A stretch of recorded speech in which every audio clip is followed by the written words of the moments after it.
Hello everyone, and welcome to Electronic Research and Documentation.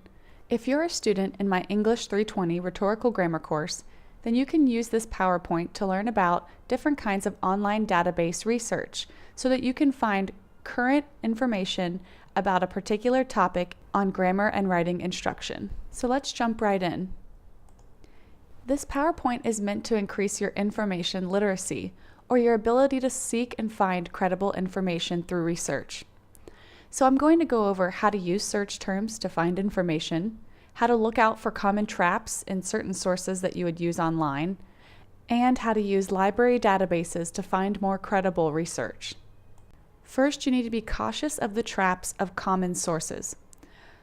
Every kind of search engine, whether it's Google, MSN, Bing, Yahoo, or your other favorite search engine, is run with certain kinds of politics. First of all, these sites are often run by money. Google has sponsored links that often appear as the very first results when you try to search for something.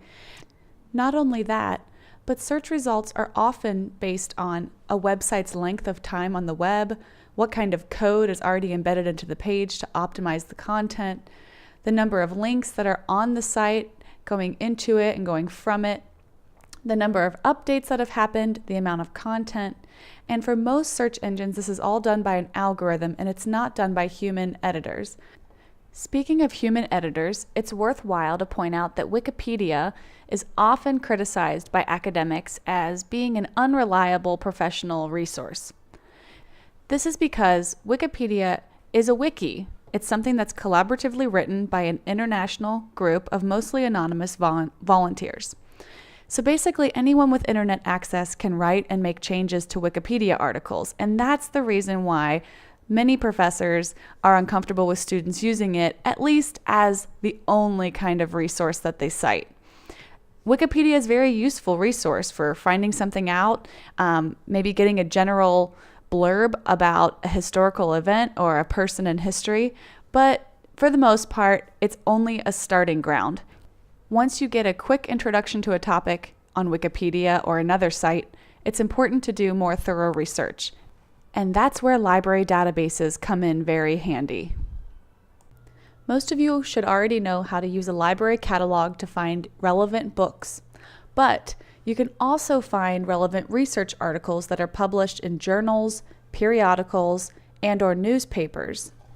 Most libraries don't subscribe to every journal that exists out there in the world. Instead, they subscribe to databases. Databases are huge online collections of journals, periodicals, newspapers, and other kinds of reference materials, wherein if you search the database, you can find research articles from many different kinds of journals and newspapers, depending on the kind of search that you conduct. So here are 4 easy steps to search the databases that are available to you as a student of Thomas More College. First, go to thomasmore.edu. Then in the upper right-hand corner of the page, click on Quick Links and then Library. Then in the middle of the page, click on Databases, and then you can choose which database you'd like to work in. The top 2 academic databases that I recommend you use are ProQuest and EBSCOhost. To search on ProQuest, you merely need to click on ProQuest. You can scroll down to the bottom of that first page and find the link. From here, once you're on ProQuest's site, you can search all journals, newspapers, and periodicals by using the search box. Or you can search for a particular publication, or I mean by that a particular journal or newspaper or magazine, by selecting Publications on the top menu of the page. Then once you're there, you can look for a particular journal in which you'd like to search. Couple quick helpful features on ProQuest. You can mark items and then they'll go into your My Research folder and you can email that link to yourself. You can also use something called Suggested Topics at the top of the results page, and you can browse by thesaurus or topic. You might also want to filter your search by selecting Full Text. That will include a link to the PDF immediately, and then you can read it or print it out. You might also want to select Peer Reviewed. That will bring you the most credible resources, because peer reviewed means that other researchers within a particular field have reviewed the writing and agreed that it's solid research. EBSCOhost is another database. All you need to do is, from the Thomas More College library site, once you click on Databases, select EBSCOhost. Then you can click on EBSCOhost Web, and from there, Academic Search Premier. So there's a couple extra steps, but EBSCOhost is another great database. From here, it's just like ProQuest. You can search all journals, newspapers, and periodicals by using the search box, or up at the top menu of the page, you can click on Publications, and you can search for a particular journal, newspaper, or magazine. Once again, you might want to filter your search by clicking on Full Text, Scholarly, Peer-Reviewed Journals. You might also want to limit it based on the date that it was published, especially because your current task is to find something as current as you can.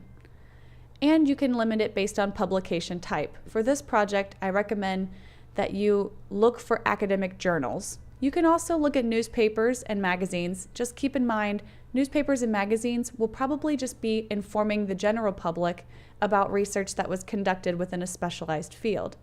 It's important to get to the actual research done by that field, and for that reason, you want to stick with journals whenever possible.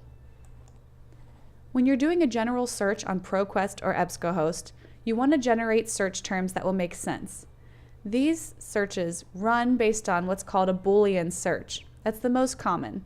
In a Boolean search, you want to provide two terms that are related to your topic, and you want to separate those terms with the word and, or the word or the word and not. So for instance, if I wanted to research grammar but not teaching, I could say grammar and not teaching. If I wanted to research grammar and teaching, then I would put and in between. So here's an example that I've generated. You want to start by coming up with two terms that relate to your topic and then creating variations on those terms. In order to find the best kind of research on your topic, you want to be thorough, and for that reason, you want to play around with the language. So for term number 1, I have grammar. Another variation could be writing, reading, language arts, or literacy. For my term number 2, instruction, I've created some variations: teaching, education, school, and pedagogy. Now I can plug these terms in together on the Boolean search, which is just the typical search page that you first arrive at when you go to EBSCOhost or ProQuest. And I can type in grammar and teaching, grammar and pedagogy. Use variations on your search terms so that you'll get the most variety in terms of your results. It's also important to know that if you use quotation marks, then the search engine will search for that entire phrase. But you don't want to load down an academic database search with a lot of language. It's not like Google. It really needs to be more specific and simple. You should also know that if you put an asterisk on the right of the word, then it'll include variations of that word, like the singular and the plural versions of the word. You can also include the phrase W/PARA, which means it looks for documents where those specific search terms are within the same paragraph of the article.